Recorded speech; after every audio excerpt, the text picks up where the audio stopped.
Hi everyone, welcome to the Quantum Bridge. Hi Casper, and hi Zoltán. Welcome back. Yeah, thank you for inviting me. Yeah, it's great to see you again. I mean, last time we had Balin, and I was just stressed again. You haven't fallen out or had a divorce. So we should see you together again at some point. But it's lovely to see yourself at the moment.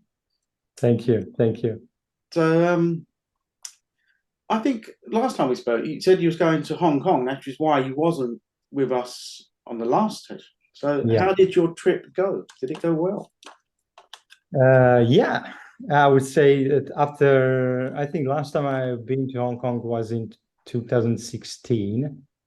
And I planned many times to go back, but there were certain things coming into my life, like my child was born, so I couldn't go. And then when I was very close to book my ticket, then the COVID hit, just came.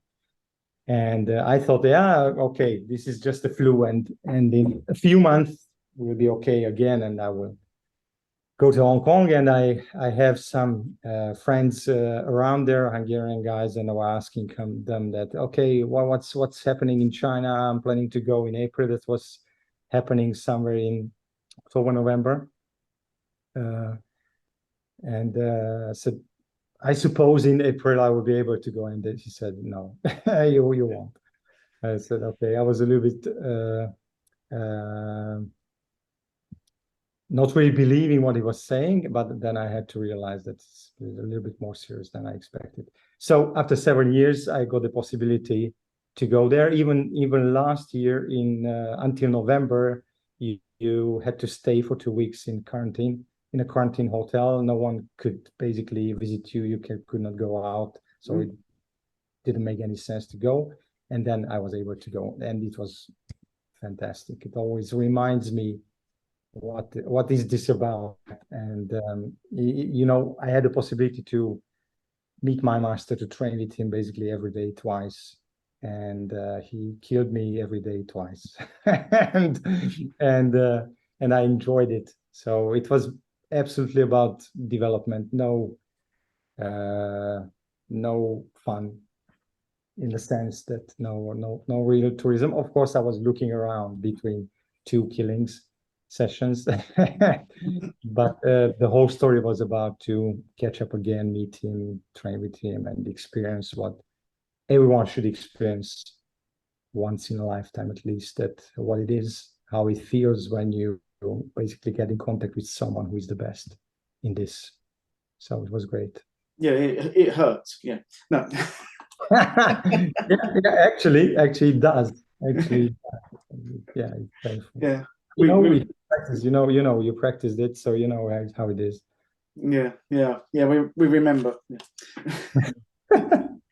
What was there the sense that he was elevating you or helping you to elevate yourself to a next level on this particular trip then, Zoltán?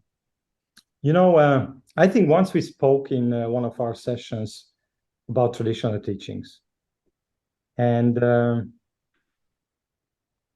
in traditional teaching, the knowledge is passed from one person to another one. But it's not just a verbal transmission of knowledge. It's about feelings, about contact, about being conscious of what's happening, when you do it.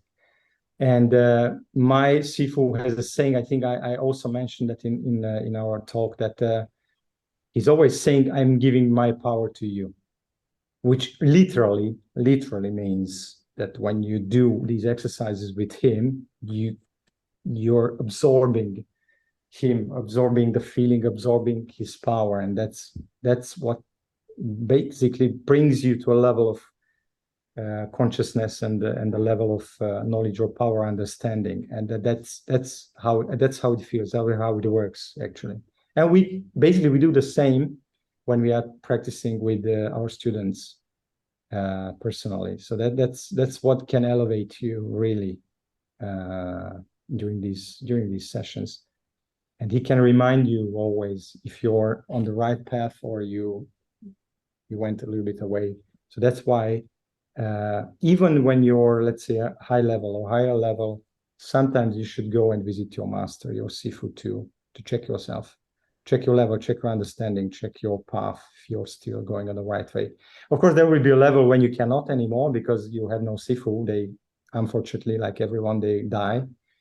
But you have to catch up to that level before, when the only guidance will be yourself, or maybe your Kung Fu brothers around you or train with you. So can I just ask, Zoltán, for people who maybe aren't quite as familiar about this type of non-verbal transmission and maybe the other elements around that of consciousness and chi and things that probably you have to somewhat, to coin a term, buy into a bit to understand them, or to ultimately to believe in them if you haven't felt that. So for those people who maybe are suspending their belief in that sort of thing at the moment, maybe we can just frame it slightly for them before we move on, that this can involve things like feeling the structure of another person, feeling their balance and their strength. And so there are certain things I think we can say that everybody would get. And then if you take a bit of a leap of faith, maybe there's that other aspect that is slightly more esoteric than the more structural one. Do you think that those words that I've used would be fair for the more three-dimensional, the less elevated side of it, that what you're picking up is structure and lines and certain movements and certain types of power? Is there anything was wrong with that, or that you'd like to add to that? No, absolutely. It's very well put to the place, because I want to, usually I also want to make it clear to many people, there is no magic. Okay, so there is no, in practice, no magic, no secret. So when I'm talking about feeling, exactly, you feel the structure, you feel how he builds up himself, then you feel yourself, how you build up yourself, how his power, what he's doing is impacting your body. You become much more aware of your structure, your power, your weaknesses, your strengths as well. The energetical part is a different story. You don't have to believe anything. You have just to do it and become conscious how you do it. That's the most important thing you can do if you want to develop yourself, to be very much conscious about what you're doing and how you're doing it. Okay, and there's no really is nothing superficial, extraordinary, four-dimensional in it. It's very much a conscious work what you're doing with your body. So absolutely right what you're saying. So really, just not make anyone mistaken, I'm not talking about any mumbo jumbo voodoo thing. It's just a practical work with your body, with someone, with the help of someone. Okay, great. Thank you very much for that. I think in a way that's maybe quite a nice segue into you've had that trip, and obviously maybe you've had time for reflection, and also you've had a different. I appreciate you're already in the east to us. You're in Eastern Europe, but going into the Far East, or going more east, that chance to view the world, look back at it, look at your current position. Obviously, you speak to people in the UK now. You get a slight vibe, at least from Gary and from me, as to how we are and whatever. What is your view at the moment on sort of the human condition, particularly as it relates to what has been maybe male or masculine and whatever? Do you see shifts and changes? How are you viewing that at the moment with that wider perspective? Yeah, that's an interesting topic, because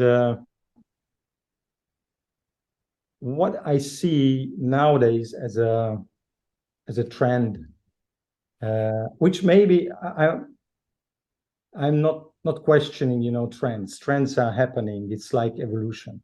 It's happening. Then time decides if it's a good way or we should change ways. Okay, so in the whole world, with this modernization and different ideologies, we go in a way when masculinity looks like that becomes kind of a no-go, a little bit of a no-go area. Being masculine for some reason becomes something, let's say, not good, or being, this term becomes toxic masculinity and so on and so forth, but might be toxic masculinity, might be, if we look at this term in the way that there are people, or men specifically, of course, talking about men, who are aggressive or violent or whatever, or treating people, women, whoever, children, other people, whatever, in a bad way. From this point of view, that's, let's say, if it has anything to do with masculinity at all, or I would say it's even a problem of character. Anyone can be that kind, can have that kind of character, but now it's putting in this masculinity topic, can be such thing, which is bad. It's too masculine, or it's not even masculine, it's just wrong way. So from this point of view, I see this kind of trend that masculinity as a term, it's somehow going on the black or gray side. And for that reason, people are maybe not tap into the real masculinity, in the pure masculinity, which is nothing bad. We have, I don't know, as a humankind, maybe scientifically, I cannot back it up, but as I know 2.5 billion years of evolution, okay, in which masculinity and femininity were basically working together in a quite, that's a good combination, which is now changing due to the modern world, which is fine, since I said it's an evolution. But it has, beside having positive pros, it has some cons, okay, some drawbacks, like people cannot really tap into the masculinity and live it in the daily life, which can be a problem. Can be a problem for the people, for these men, even for women, because anyway, let's leave that part. Okay, so for we men, can come back to that maybe sometime. yeah, because it has an impact on relationships as well. So, but men specifically can have problems by not letting themselves tap into this area and have the feeling of how it is to be basically a man, which is very much related with many things, but one definitely is with physical activities, for sure. And basically what I see then in many cases, men are softening up, becoming with more feminine, less activity, less, let's say, physical challenges, less resilient to issues, different issues, the fighting against issues, not just physically, but mentally or spiritually, or that kind of things are more difficult for them. And they are basically going away from feeling how is to be a man, to live a life in which you can really be a man without having these negative ideas behind, or negative feelings behind. Just really tapping into the manhood or men feeling of how to be a man.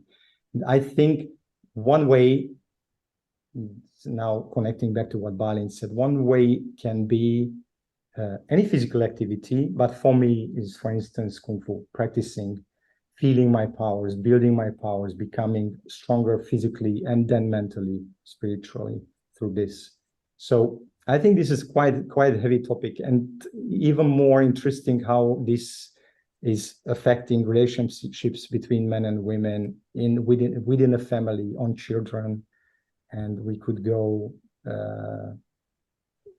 so forth. We could talk about that long. So for me, this trip was also not just about meeting my master and practicing and building myself up in terms of Kung Fu, of my Kung Fu understanding, but also me as a man, just going out and doing these physical activities, having challenges, and going through these challenges, and basically doing the work which after a while you feel that you've done something, you built yourself, you suffered, but you gained something, and that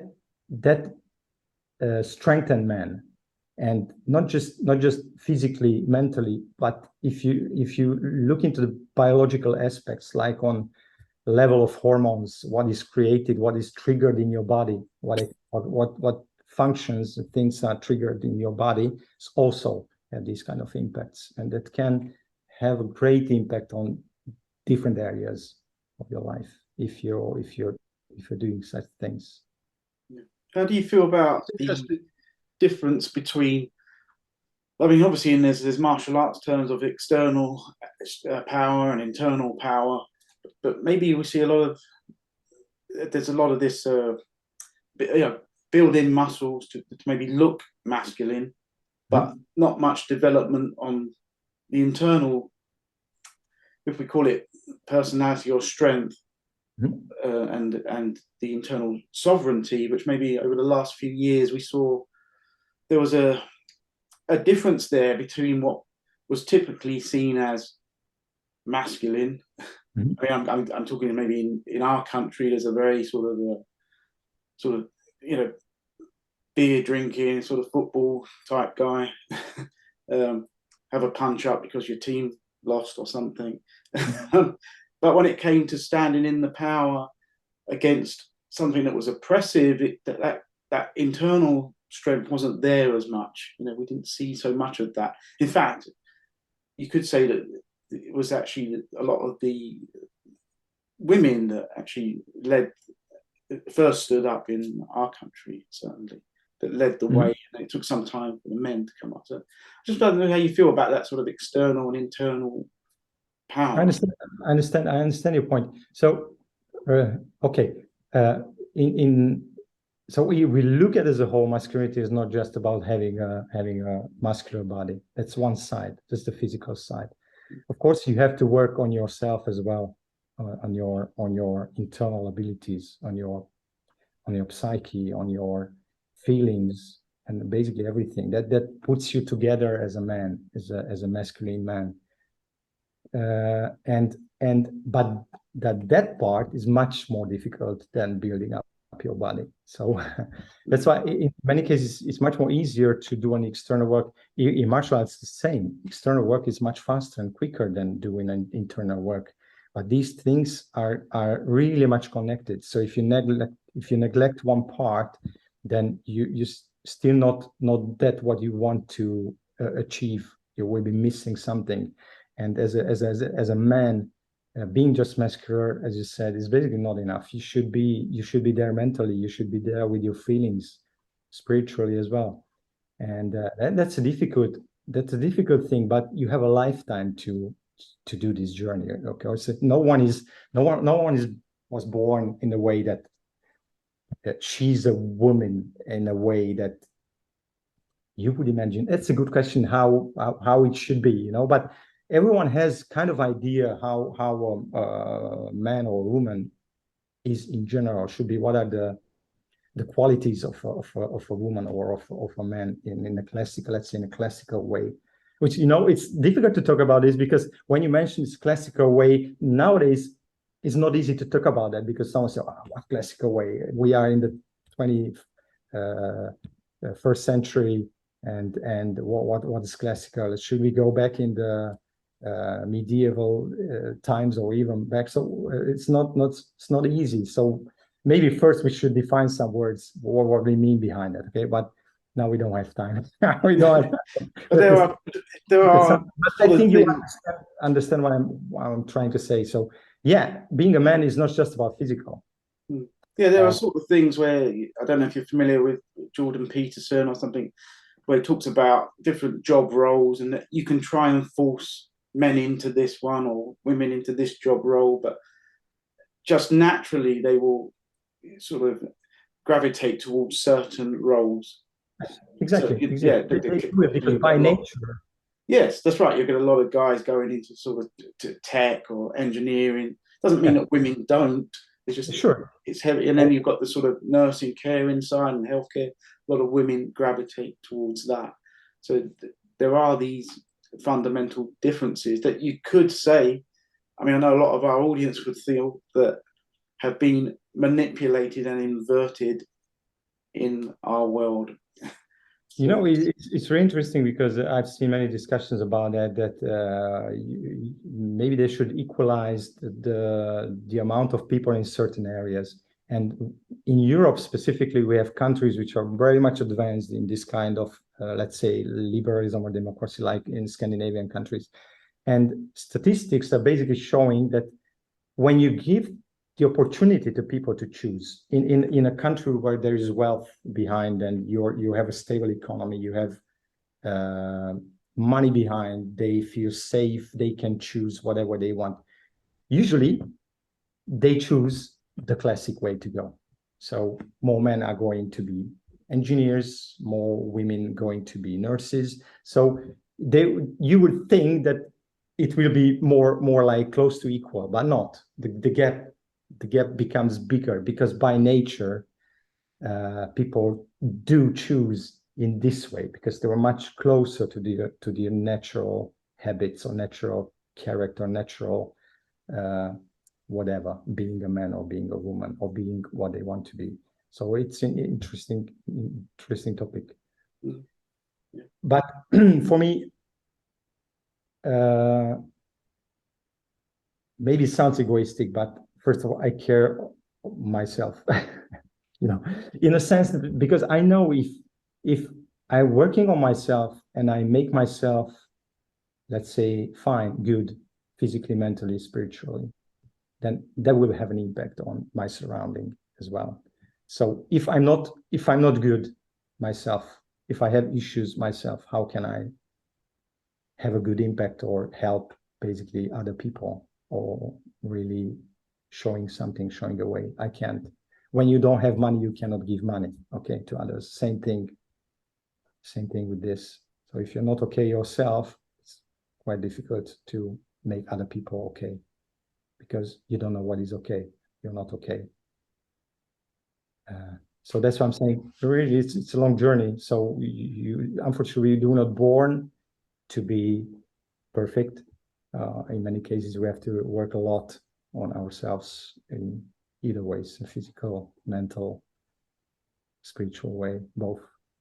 Yeah, it's not. Zoltán, can I just ask, the people who come to you to train, because obviously this is a lineage, so you have your own master, and then of course there's yourself, and you're a teacher as well, the same as Balin.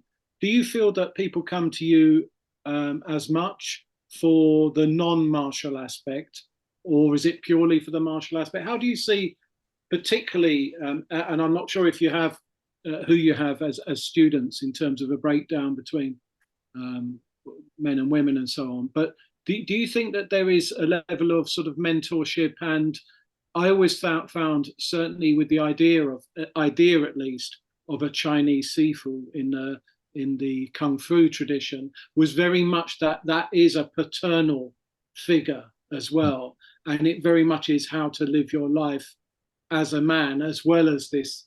And of course, there's so many facets of the Chinese martial arts that include healing and all the other aspects as well that go along with a martial journey.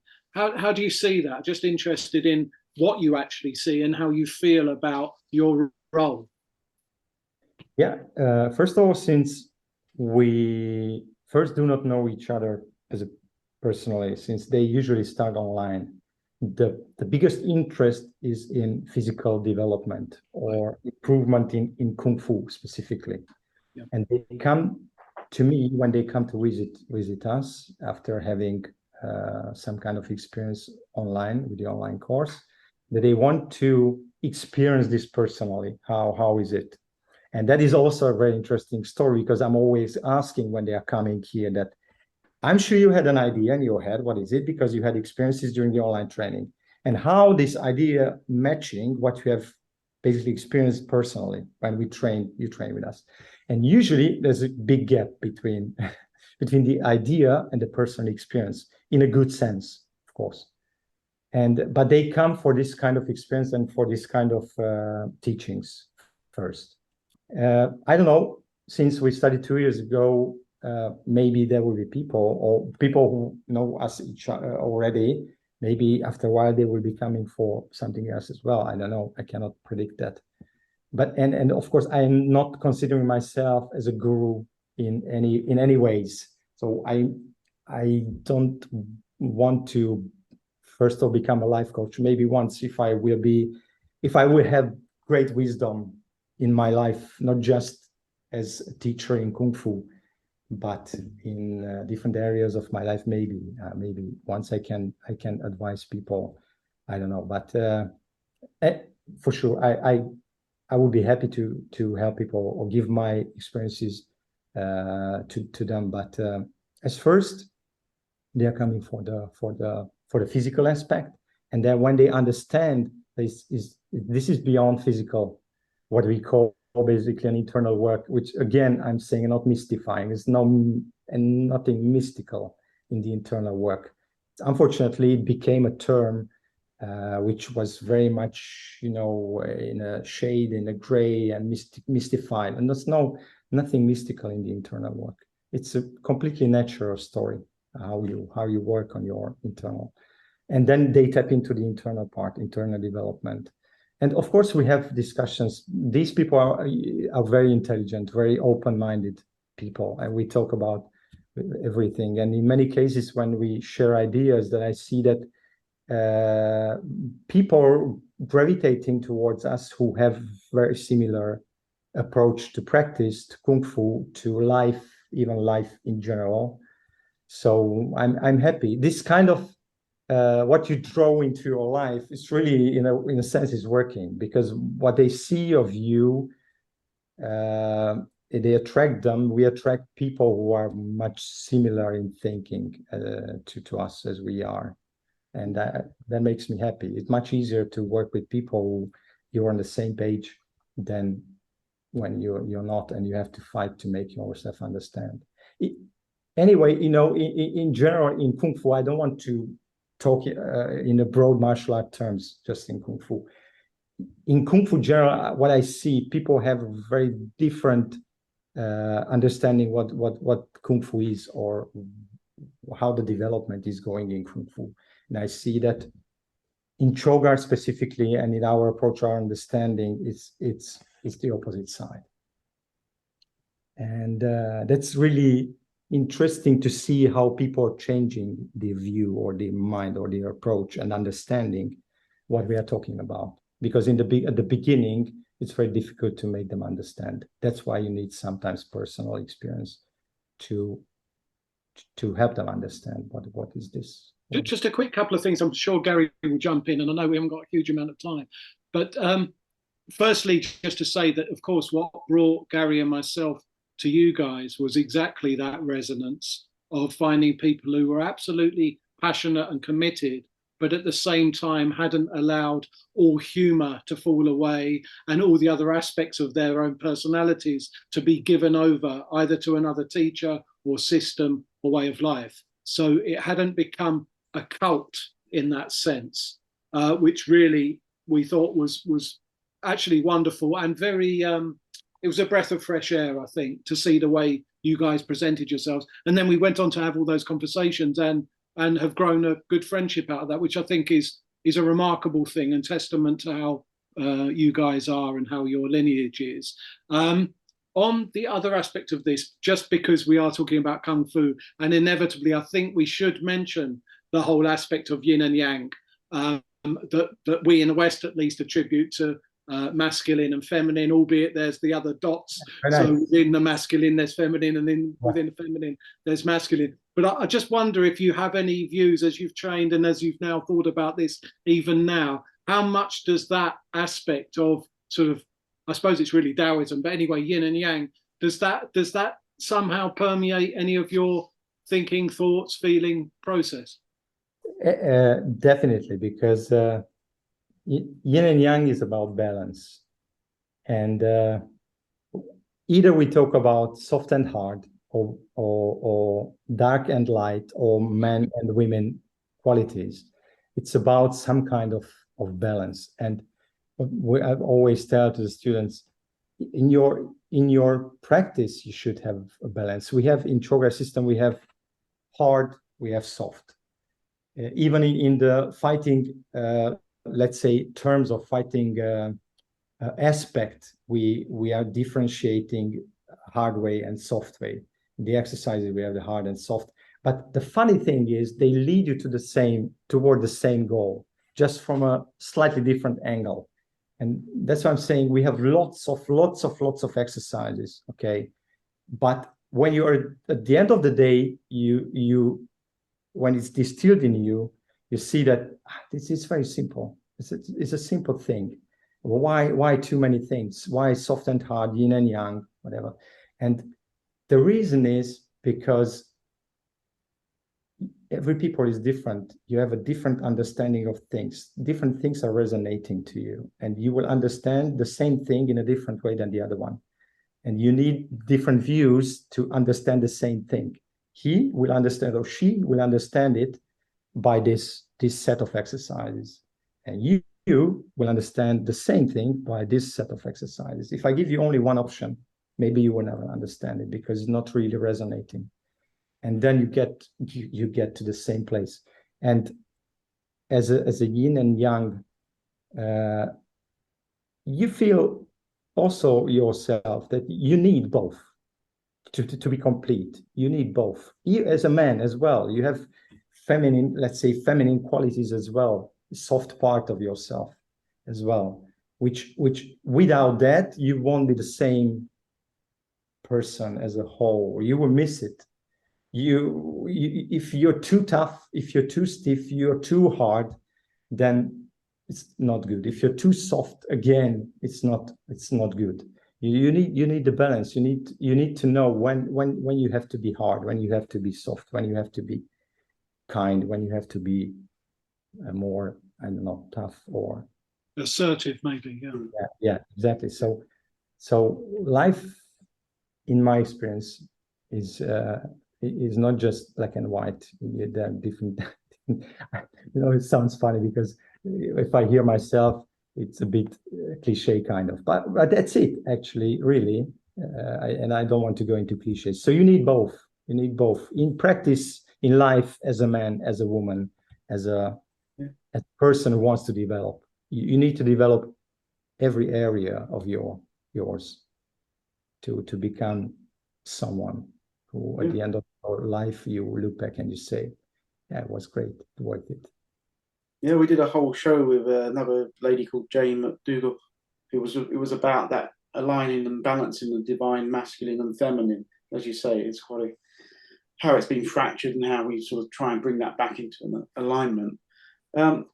On closing, Zoltán, I just wondered, because it's been great that yourself and Balint have come on and sort of expanded the conversation slightly outside that martial arts area, because we're all about expanding people's consciousness and awareness here. How did Balint's conversation go down in the community? Were they accepting of this type of material? Did it help? Absolutely. We had great reactions and feedbacks. I was saying that was very, for some people, they said it was very enlightening. There were people who are basically working with others as coaches, and they were also resonating and sharing the material, which I was very happy to see.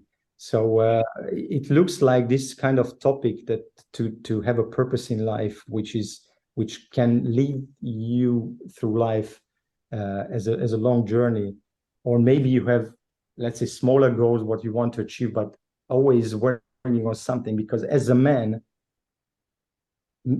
maybe as a woman as well, please understand me correctly, but as a man, is your nature as a man, you need obstacles, you need some, let's call it a project, something bigger than you, which you're going towards to make it and making results and growing into it. So many people are resonating with this idea or this message. So it was, I think that was a very good discussion. Good. Now, can I just quickly ask Zoltán, have you been doing iron fingernail kung fu? Iron fingernail kung fu. Because I notice on your hand, unless it's something here, that maybe you have damaged the end of one of your fingers. I did, but the funny thing is, I damaged it moving furniture in the house. Oh, come! You could have given us a better story. Make it better. Actually, that's just a cover story. I realise now Thank you. Yeah, you didn't want to say how many people you defeated with just one fingernail. That's very modest of you. I defeated many furniture, and I took it as a man. So. Was it IKEA that you defeated, or something? I cannot reveal the secrets. Yeah, that's right. It's for another discussion. Yeah, that's right. Another cliffhanger from Zoltán. Yeah. Exactly. All right, look, I found that fascinating. And again, just really good of you both, obviously you today, Zoltán, to open up so much to us, to talk about an aspect that both blends your Kung Fu journey and your life journey. And you'd be welcome back anytime to expand on this in any way you choose. Yeah. Thank you. I'm really looking forward to discuss with anything, guys. I like to talk to you guys. So brilliant. We feel the same. All right, so for now, from the Quantum Bridge, thank you very much, Zoltán. Hi to Berlin, and we hope to see you soon. Thank you. See you soon. Take care. Take care. Bye.